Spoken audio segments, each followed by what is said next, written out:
गीता का सार। संजय उवाच तं तथा कृपयाविष्टम् अश्रुपूर्णाकुलेक्षणम् विषीदन्तमिदं वाक्यम् उवाच मधुसूदनः। संजय ने कहा, करुणा से व्याप्त शोकयुक्त अश्रुपूरित नेत्रों वाले अर्जुन को देखकर मधुसूदन कृष्ण ने ये शब्द कहे। श्री भगवान उवाच कुतस्त्वाकश्मलम् इदम् विषमे समुपस्थितम् अनार्यजुष्टम् स्वर्गम् अकीर्तिकरम् अर्जुन। श्री भगवान ने कहा, हे अर्जुन, तुम्हारे मन में यह कल्मश आया कैसे? यह उस मनुष्य के लिए तनिक भी अनुकूल नहीं है जो जीवन के मूल्य को जानता हो। इससे उच्च लोक की नहीं अपितु अपयश की प्राप्ति होती है। क्लैब्यमास्मागमः पार्थ नैतत्तयुपपद्यते क्षुद्रम् हृदय दौर्बल्यम् त्यक्तोत्तिष्ठ परन्तप। हे प्रथापुत्र, इस हीन नपुंसकता को प्राप्त मत हो, यह तुम्हें शोभा नहीं देती। हे शत्रुओं के दमन करता, हृदय की शुद्ध दुर्बलता को त्याग कर युद्ध के लिए खड़े हो। अर्जुन उवाच कथं भीष्ममहं संख्ये द्रोणं च मधुसूदन इषुभिः प्रतियोत्स्यामि पूजार्हा वरिसूदन। अर्जुन ने कहा, हे शत्रुहंता, हे मधुसूदन, मैं युद्ध भूमि में किस तरह भीष्म तथा द्रोण जैसे पूजनीय व्यक्तियों पर उलटकर बाण चलाऊंगा? गुरून् हत्वा हि महानुभावान् श्रेयो भोक्तुम् भक्ष्यमपीह लोके हत्वार्थकामांस्तु गुरूनिहैव भुञ्जीय भोगान् रुधिरप्रतिग्धान्। ऐसे महापुरुषों को जो मेरे गुरु हैं, उन्हें मारकर जीने की अपेक्षा इस संसार में भीख मांगकर खाना अच्छा है। भले ही वे सांसारिक लाभ के इच्छुक हों, किंतु हैं तो गुरुजन ही। यदि उनका वध होता है तो हमारे द्वारा भोग्य प्रत्येक वस्तु उनके रक्त से सनी होगी।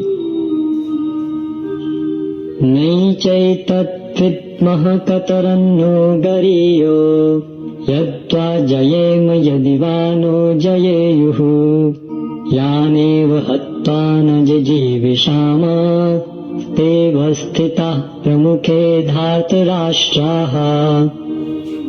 हम यह भी नहीं जानते कि हमारे लिए क्या श्रेष्ठ है, उनको जीतना या उनके द्वारा जीते जाना।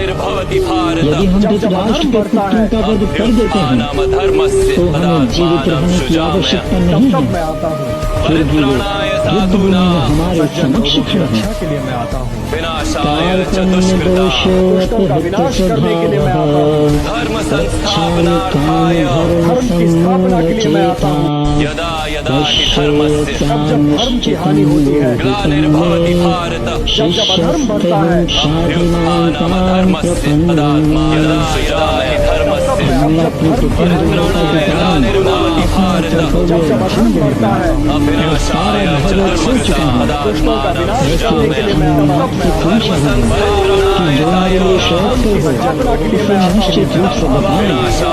निश्चित रूप से शिष्य हूँ और आपका शरणागत हूँ, कृपया मुझे उपदेश दें।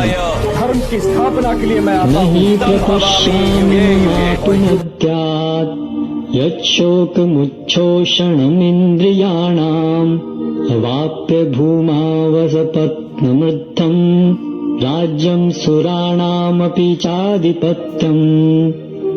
मुझे ऐसा कोई साधन नहीं दिखता जो मेरी इंद्रियों को सुखाने वाले इस शोक को दूर कर सके।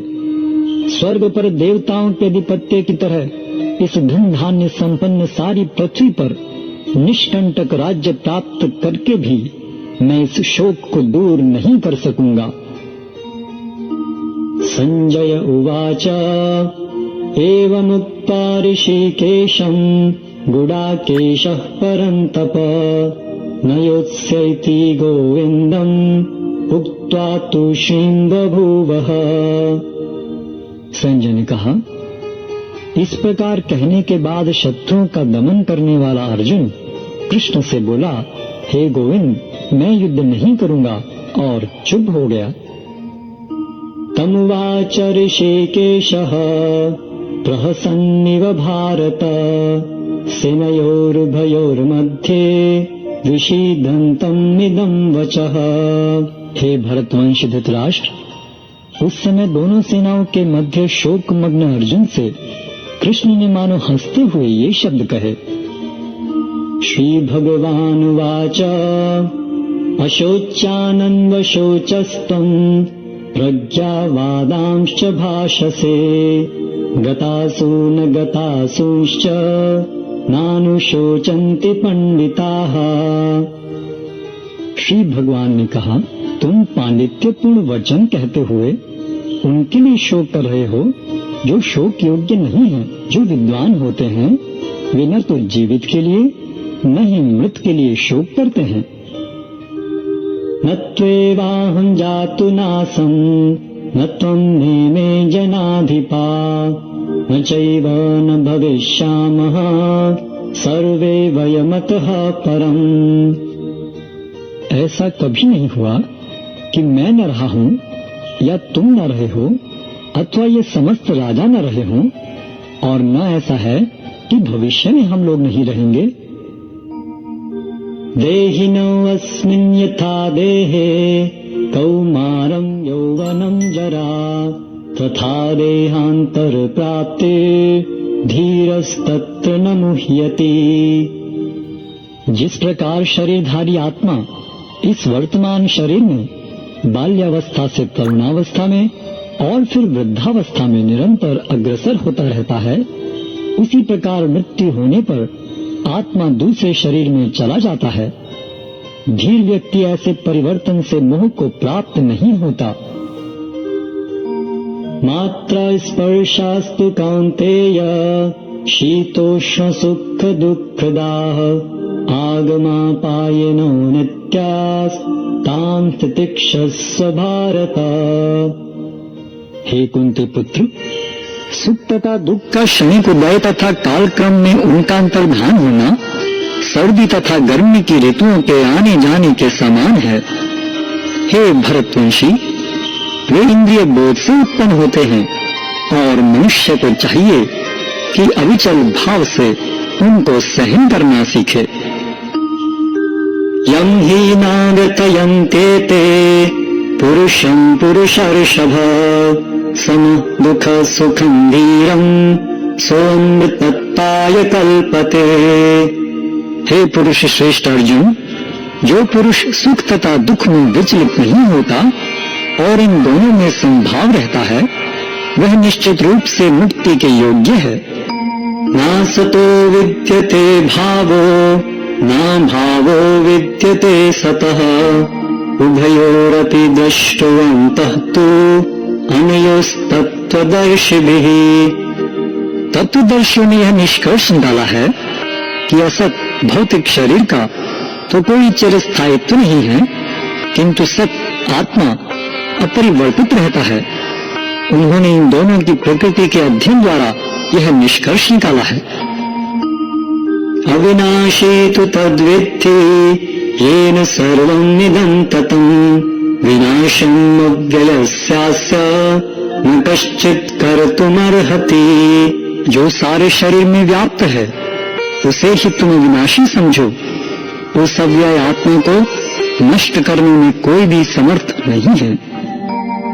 अंतवंत इमे देहा नित्यस्योक्तः शरीरिणः अनाशिनो अप्रमेयस्य तस्मात् युध्यस्व भारत। अविनाशी, अप्रमेय तथा शाश्वत जीव के भौतिक शरीर का अंत अवश्यम भावी है। अतः हे भरतवंशी, युद्ध करो। येनं वेत्ति हन्तारं यश्चैनं मन्यते हतम् उभौ तौ न विजानीतो नायं हन्ति न हन्यते। जो इस जीवात्मा को मारने वाला समझता है तथा जो इसे मरा हुआ समझता है, वे दोनों ही अज्ञानी हैं, क्योंकि आत्मा न तो मारता है और न मारा जाता है। न जायते म्रियते वा कदाचिन् नायं भूत्वा भविता वा न भूयः अजो नित्यः शाश्वतोऽयं पुराणो न हन्यते हन्यमाने शरीरे। आत्मा के लिए किसी भी काल में न तो जन्म है न मृत्यु।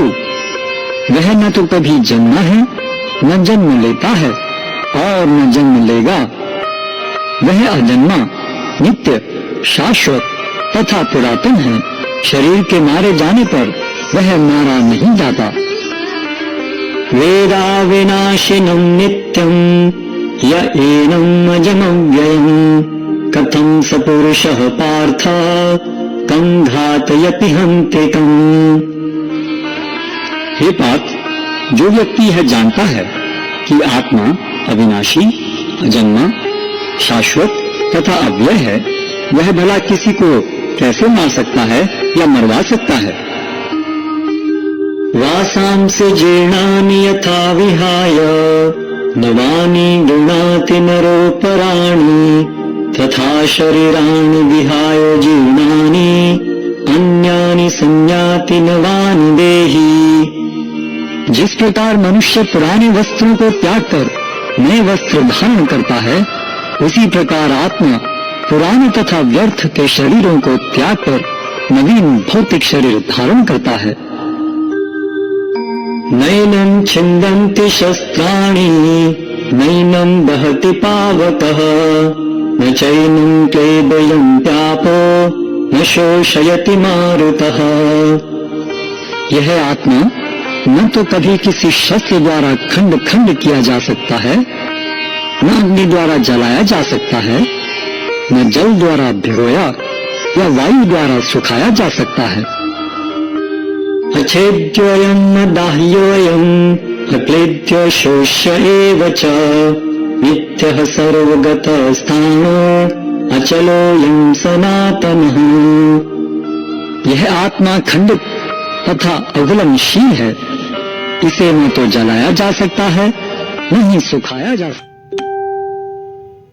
शुद्ध, सर्वव्यापी, अविकारी, स्थिर तथा सदैव एक सा रहने वाला है। अव्यक्तोऽयं न चिन्त्योऽयम् अविकार्योऽयमच्युते तस्मादेवं विदित्वैनं नानुशोचेतुमर्हसि। यह आत्मा व्यक्त, अकल्पनीय तथा अपरिवर्तनीय कहा जाता है। यह जानकर तुम्हें शरीर के लिए शोक नहीं करना चाहिए। अथ चैनं नित्यजातं नित्यं वा मन्यसे मृतं तथापि त्वं महाबाहो नैनं शोचितुमर्हसि। किंतु यदि तुम यह सोचते हो कि आत्मा अथवा शरीर का लक्षण सदा जन्म लेता है तथा सदा मरता है, तो भी हे महाबाहु, तुम्हारे शोक करने का कोई कारण नहीं है। जातस्य हि ध्रुवो मृत्यु ध्रुवं जन्म मृतस्य च तस्मादपरिहर्यार्थे न तुम शोचितुमर्हसि। जिसने जन्म लिया है उसकी मृत्यु निश्चित है और मृत्यु के पश्चात पुनर्जन्म भी निश्चित है। अतः अपने अपरिहार्य कर्तव्य पालन में तुम्हें शोक नहीं करना चाहिए।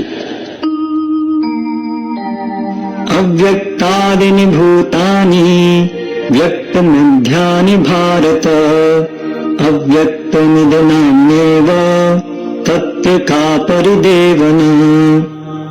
सारे जीव प्रारंभ में अव्यक्त रहते हैं, मध्य अवस्था में व्यक्त होते हैं और विनष्ट होने पर पुनः अव्यक्त हो जाते हैं। अतः शोक करने की क्या आवश्यकता है। आश्चर्यवत् पश्यति कश्चिदेनम् आश्चर्यवत् वदति तथैव चान्यः आश्चर्यवच्चैनमन्यं शृणोति श्रुत्याप्येनं वेद न चैव कश्चित्। कोई आत्मा को आश्चर्य से देखता है, कोई इसे आश्चर्य की तरह बताता है, तथा कोई इसे आश्चर्य की तरह सुनता है, किंतु कोई कोई इसके विषय में सुनकर भी कुछ नहीं समझ पाते।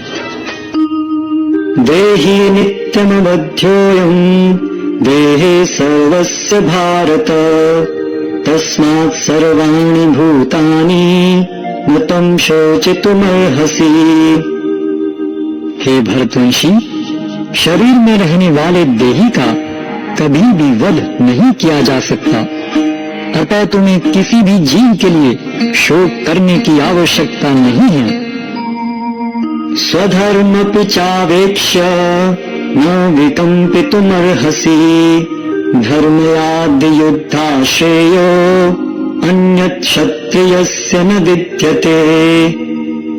क्षत्रिय होने के नाते अपने विशिष्ट धर्म का विचार करते हुए तुम्हें जानना चाहिए कि धर्म के लिए युद्ध करने से बढ़कर तुम्हारे लिए अन्य कोई कार्य नहीं है, अतः तुम्हें संकोच करने की कोई आवश्यकता नहीं है।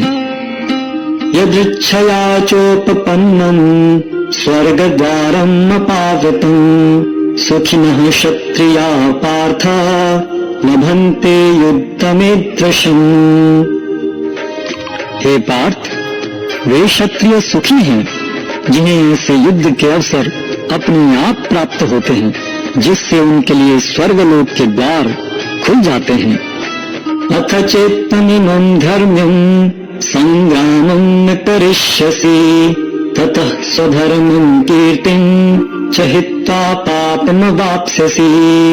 किंतु यदि तुम युद्ध करने के स्वधर्म को संपन्न नहीं करते तो तुम्हें निश्चित रूप से अपने कर्तव्य की उपेक्षा करने का पाप लगेगा और तुम योद्धा के रूप में भी अपना यश खो दोगे। अकीर्तिं चापि भूतानि कथयिष्यन्ति ते अव्ययाम्, संभावितस्य चाकीर्ते मरणादतिरिच्यते। लोग सदैव तुम्हारे अपयश का वर्णन करेंगे और सम्मानित व्यक्ति के लिए अपयश तो मृत्यु से भी बढ़कर है। भयात्रणादो परतम मंस्यन्ते तां महारथा, येषां च तुम बहुमतो भूत्वा यास्यसि लाघवम्। जिन जिन महान योद्धाओं ने तुम्हारे नाम तथा यश को सम्मान दिया है, वे सोचेंगे कि तुमने डर के मारे युद्ध भूमि छोड़ दी है और इस तरह वे तुम्हें तुच्छ मानेंगे। अवाच्य वादांश्च बहून् वदिष्यन्ति तवाहिताः, निन्दन्तस्तव सामर्थ्यं ततो दुःखतरं मुकिम्। तुम्हारे शत्रु अनेक प्रकार के कटु शब्दों से तुम्हारा वर्णन करेंगे और तुम्हारी सामर्थ्य का उपहास करेंगे। तुम्हारे लिए इससे दुखदाई और क्या हो सकता है। हतो वा प्राप्स्यसि स्वर्गम् जित्वा वा भोक्ष्यसे महीम्, तस्मादुत्तिष्ठ कौन्तेय युद्धाय कृतनिश्चयः। हे कुंती पुत्र, तुम यदि युद्ध में मारे जाओगे तो स्वर्ग प्राप्त करोगे, या यदि तुम जीत जाओगे तो पृथ्वी के साम्राज्य का भोग करोगे। अतः दृढ़ संकल्प करके खड़े हो और युद्ध करो। सुख दुखे समे कृत्वा लाभालाभौ जया जयो, ततो युद्धाय युज्यस्व नैवं पापमवाप्स्यसि। तुम सुख या दुख, हानि या लाभ, विजय या पराजय का विचार किए बिना युद्ध के लिए युद्ध करो। ऐसा करने पर तुम्हें कोई पाप नहीं लगेगा। एषा ते विहिता सांख्ये बुद्धि योगे त्रिनां शृणु, बुद्ध्या युक्तो यया पार्थ कर्म बंधं प्रहास्यसि। यहाँ मैंने वैशेषिक अध्ययन सांख्य द्वारा इस ज्ञान का वर्णन किया है। अब निष्काम भाव से कर्म करना बता रहा हूँ, उसे सुनो। हे प्रथापुत्र, तुम यदि ऐसे ज्ञान से कर्म करोगे तो तुम कर्मों के बंधन से अपने को मुक्त कर सकते हो। नेहाभिक्रमनाशोऽस्ति प्रत्यवायो न विद्यते स्वल्पमप्यस्य धर्मस्य त्रायते महतो भयात्। इस प्रयास में न तो हानि होती है न ही ह्रास, अपितु इस पथ पर की गई अल्प प्रगति भी महान भय से रक्षा कर सकती है। व्यवसायात्मिका बुद्धिः एकः कुरु नन्दन बहुशाखा हि अनन्ताश्च बुद्धयो व्यवसायिनाम्। जो इस मार्ग पर चलते हैं वे प्रयोजन में दृढ़ रहते हैं और उनका लक्ष्य भी एक होता है। हे कुरुनंदन, जो दृढ़ प्रतिज्ञ नहीं है उनकी बुद्धि अनेक शाखाओं में विभक्त रहती है। यामिमां पुष्पितां वाचं प्रवदन्त विपश्चितः वेदवादरताः पार्थ नान्यदस्ति इति भाविनः। कामात्मानः स्वर्गपरा जन्म कर्म फलप्रदाम् प्रिया विशेष बहुलाम् भोगैश्वर्य गतिं प्रति। अल्पज्ञानी मनुष्य वेदों के उन अलंकारिक शब्दों के प्रति अत्यधिक आसक्त रहते हैं जो स्वर्ग की प्राप्ति, अच्छे जन्म, शक्ति इत्यादि के लिए विविध सकाम कर्म करने की संस्तुति करते हैं। इंद्रिय तृप्ति तथा ऐश्वर्य में जीवन की अभिलाषा के कारण वे कहते हैं कि इससे बढ़कर और कुछ नहीं है। भोगैश्वर्य प्रसक्तानां तया प्रहृत चेतसां व्यवसायात्मिका बुद्धिः समाधौ न विधीयते। जो लोग इंद्रिय भोग तथा भौतिक ऐश्वर्य के प्रति अत्यधिक आसक्त होने से ऐसी वस्तुओं से मोहग्रस्त हो जाते हैं, उनके मनों में भगवान के प्रति भक्ति का दृढ़ निश्चय नहीं होता। त्रैगुण्य विषया वेदा निस्त्रैगुण्यो भवार्जुन निर्द्वन्द्वो नित्य सत्वस्थो निर्योगक्षेम आत्मवान्। वेदों में मुख्यतः प्रकृति के तीनों गुणों का वर्णन हुआ है।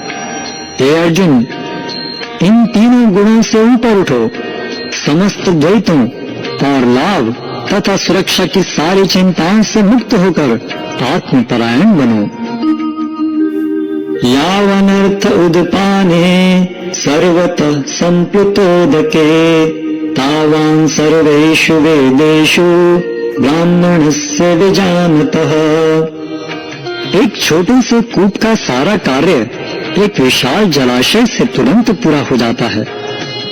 इसी प्रकार वेदों के आंतरिक तात्पर्य जानने वाले को उनके सारे प्रयोजन सिद्ध हो जाते हैं। कर्मण्येवाधिकारस्ते न फलेषु कदाचन न कर्म फल हेतुर्भो न ते संगोस्त कर्मणि। तुम्हें अपना कर्म करने का अधिकार है, किंतु कर्म के फलों के तुम अधिकारी नहीं हो। तुम न तो कभी अपने आप को अपने कर्मों के फलों का कारण मानो, न ही कर्म न करने में कभी आसक्त हो। योगस्थः कुरु कर्माणि संगं त्यक्त्वा धनंजय सिद्ध सिद्धयो समो भूत्वा समत्वं योग उच्यते। हे अर्जुन, जय अथवा पराजय की समस्त आसक्ति त्याग कर समभाव से अपना कर्म करो, ऐसी समता योग कहलाती है।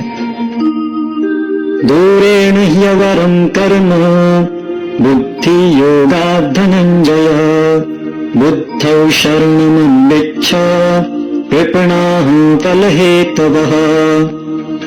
हे धनंजय, भक्ति के द्वारा समस्त गर्हित कर्मों से दूर रहो और उसी भाव से भगवान की शरण ग्रहण करो। जो व्यक्ति अपने सकाम कर्म फलों को भोगना चाहते हैं वे कृपण हैं। बुद्धि युक्त जहातीह उभे सुकृत दुष्कृते तस्मात् योगाय युज्यस्व योगः कर्मसु कौशलम्। भक्ति में संलग्न मनुष्य इस जीवन में ही अच्छे तथा बुरे कार्यों से अपने को मुक्त कर लेता है। अतः योग के लिए प्रयत्न करो, क्योंकि सारा कार्य कौशल यही है। कर्मजं बुद्धियुक्ता हि फलं त्यक्ता मनीषिणः जन्म बंध विनिर्मुक्ता पदं गच्छन्त्यनामयम्। इस तरह भगवत भक्ति में लगे रहकर बड़े बड़े ऋषि मुनि अथवा भक्तगण अपने आप को इस भौतिक संसार में कर्म के फलों से मुक्त कर लेते हैं। इस प्रकार वो जन्म मृत्यु के चक्र से छूट जाते हैं और भगवान के पास जाकर उस अवस्था को प्राप्त करते हैं जो समस्त दुखों से परे है। यदा ते मोहकलिलं बुद्धि व्यतितरिष्यति तदा गन्तासि निर्वेदं श्रोतव्यस्य श्रुतस्य च। जब तुम्हारी बुद्धि मोहरूपी सघन वन को पार कर जाएगी तो तुम सुने हुए तथा सुनने योग्य सबके प्रति अनन्य मनस्क हो जाओगे। श्रुति विप्रतिपन्ना ते यदा स्थास्यति निश्चला समाधावचला बुद्धि तदा योगम अवाप्स्यसि। जब तुम्हारा मन वेदों के अलंकार में भाषा से विचलित न हो और वह आत्म साक्षात्कार की समाधि में स्थिर हो जाए, तब तुम्हें दिव्य चेतना प्राप्त हो जाएगी। अर्जुन उवाच स्थित प्रज्ञस्य का भाषा समाधिस्थस्य केशव स्थित किं प्रभाषेत किमासीत व्रजेत किम्। अर्जुन ने कहा, हे कृष्ण, अध्यात्म में लीन चेतना वाले व्यक्ति स्थित प्रज्ञ की क्या लक्षण है? वह कैसे बोलता है तथा उसकी भाषा क्या है? वह किस तरह बैठता और चलता है? श्री भगवान वाच प्रजहाति यदा कामान् सर्वान् पार्थ मनोगतान् आत्मन्येवात्मना तुष्टः स्थित प्रज्ञस्तदोच्यते। श्री भगवान ने कहा, हे पार्थ, जब मनुष्य मनोधर्म से उत्पन्न होने वाली इंद्रिय तृप्ति की समस्त कामनाओं का परित्याग कर देता है और जब इस तरह से विशुद्ध हुआ उसका मन आत्मा में संतोष प्राप्त करता है, तो वह विशुद्ध दिव्य चेतना को प्राप्त स्थित प्रज्ञ कहा जाता है। दुखेष्वनुद्विग्नमना सुखेषु विगतस्पृहः वीतराग भय क्रोधः स्थितधीर्मुनिरुच्यते। जो त्रय तापों के होने पर भी मन में विचलित नहीं होता अथवा सुख में प्रसन्न नहीं होता और जो आसक्ति भय तथा क्रोध से मुक्त है, वह स्थिर मन वाला मुनि कहलाता है। यह सर्वत्रानभिस्नेहः तत्तत्प्राप्य शुभाशुभम् नाभिनन्दति न द्वेष्टि तस्य प्रज्ञा प्रतिष्ठिता। इस भौतिक जगत में जो व्यक्ति न तो शुभ की प्राप्ति से हर्षित होता है और न शुभ के प्राप्त होने पर उससे घृणा करता है, वह पूर्ण ज्ञान में स्थिर होता है। यदा संहरते चायं कूर्मोऽङ्गानीव सर्वशः इन्द्रियाणीन्द्रियार्थेभ्यः तस्य प्रज्ञा प्रतिष्ठिता। जिस प्रकार कछुआ अपने अंगों को संकुचित करके खोल के भीतर कर लेता है, उसी तरह जो मनुष्य अपनी इंद्रियों को इंद्रिय विषयों से खींच लेता है, वह पूर्ण चेतना में दृढ़ता पूर्वक स्थिर होता है। विषया विनिवर्तन्ते निराहारस्य देहिनः रसवर्जं रसोऽप्यस्य परं दृष्ट्वा निवर्तते।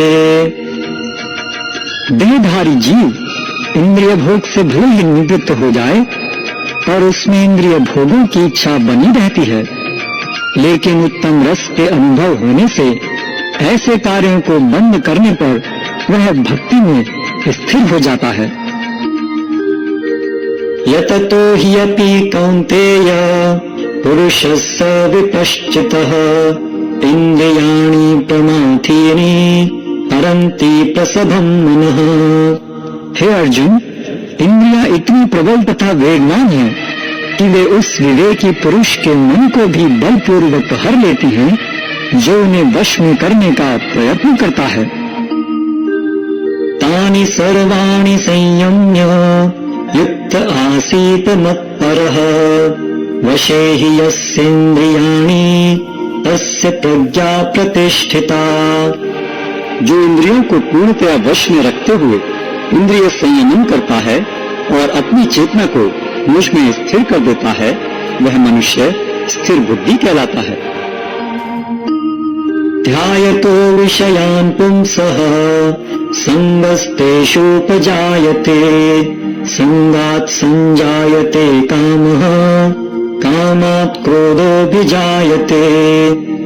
इंद्रिय विषयों का चिंतन करते हुए मनुष्य की उनमें आसक्ति उत्पन्न हो जाती है और ऐसी आसक्ति से काम उत्पन्न होता है और फिर काम से क्रोध प्रकट होता है। क्रोधात् भवति सम्मोहः सम्मोहात् स्मृति विभ्रमः स्मृतिभ्रंशात् बुद्धिनाशो बुद्धिनाशात् प्रणश्यति। क्रोध से पूर्ण मोह उत्पन्न होता है और मोह से स्मरण शक्ति का विभ्रम हो जाता है। जब स्मरण शक्ति भ्रमित हो जाती है तो बुद्धि नष्ट हो जाती है और बुद्धि नष्ट होने पर मनुष्य भवकूप में पुनः गिर जाता है। राग देश विमुक्तैस्तु विषयान् इंद्रियैश्चरन् आत्मवश्यैर्विधेयात्मा प्रसादम् अधिगच्छति। किंतु समस्त राग तथा द्वेष से मुक्त एवं अपने इंद्रियों को संयम द्वारा वश में करने में समर्थ व्यक्ति भगवान की पूर्ण कृपा प्राप्त कर सकता है। प्रसादे सर्व दुखानां हानिरस्योपजायते प्रसन्न चेतसो हि आशु बुद्धि पर्यवतिष्ठते। इस प्रकार से कृष्ण भावनामृत में तुष्ट व्यक्ति के लिए संसार के तीनों पाप नष्ट हो जाते हैं और ऐसी तुष्ट चेतना होने पर उसकी बुद्धि शीघ्र ही स्थिर हो जाती है। नास्ति बुद्धिरयुक्तस्य न चायुक्तस्य भावना न चाभावयतः शान्ते अशान्तस्य कुतः सुखम्। जो कृष्ण भावनामृत में परमेश्वर से संबंधित नहीं है उसकी न तो बुद्धि दिव्य होती है और न ही मन स्थिर होता है, जिसके बिना शांति की कोई संभावना नहीं है। शांति के बिना सुख हो भी कैसे सकता है। इंद्रियाणाम हि चरताम यन्मनोनुविधीयते तदस्य हरति प्रज्ञाम वायुर्नाव इवाम्भसि। जिस प्रकार पानी में तैरती नाव को प्रचंड वायु दूर बहा ले जाती है, उसी प्रकार विचरणशील इंद्रियों में से कोई एक जिस पर मन निरंतर लगा रहता है मनुष्य की बुद्धि को हर लेती है। तस्मादस्य महाबाहो निग्रहितानि सर्वशः इंद्रियाणीन्द्रियार्थेभ्यः तस्य प्रज्ञा प्रतिष्ठिता। अतः हे महाबाहु, जिस पुरुष की इंद्रियां अपने अपने विषयों से सब प्रकार से विरत होकर उसके वश में है, उसी की बुद्धि निस्संदेह स्थिर है। या निशा सर्वभूतानां तस्यां जागृति संयमी यस्यां जागृति भूतानि सा निशा पश्यतो मुनिः। जो सब जीवों के लिए रात्रि है वह आत्म संयमी के जागने का समय है, और जो समस्त जीवों के जागने का समय है वह आत्म निरीक्षक मुनि के लिए रात्रि है। आपूर्यमाणमचल्पतिष्ठम् समुद्रमापः प्रविशन्ति यद्वत् तद्वत् कामायम् प्रविशन्ति सर्वे स शान्तिमाप्नोति न कामकामी। जो पुरुष समुद्र में निरंतर प्रवेश करती रहने वाली नदियों के समान इच्छाओं के निरंतर प्रवाह से विचलित नहीं होता और जो सदैव स्थिर रहता है, वही शांति प्राप्त कर सकता है। वह नहीं जो ऐसी इच्छाओं को तुष्ट करने की चेष्टा करता हो। विहाय कामान्यः सर्वान् पुमांश्चरति निःस्पृहः निर्ममो निरहंकारः स शांतिम् अधिगच्छति। जिस व्यक्ति ने इंद्रिय तृप्ति की समस्त इच्छाओं का परित्याग कर दिया है, जो इच्छाओं से रहित रहता है और जिसने सारी ममता त्याग दी है तथा अहंकार से रहित है, वही वास्तविक शांति को प्राप्त कर सकता है। एषा ब्राह्मी स्थितिः पार्थ नैनां प्राप्य विमुह्यति स्थित्वा स्यामन्त कालेपि ब्रह्म निर्वाणं गच्छति। यह आध्यात्मिक तथा ईश्वरीय जीवन का पथ है, जिसे प्राप्त करके मनुष्य मोहित नहीं होता। यदि कोई जीवन के अंतिम समय में भी इस तरह स्थित हो, तो वह भगवत धाम में प्रवेश कर सकता है।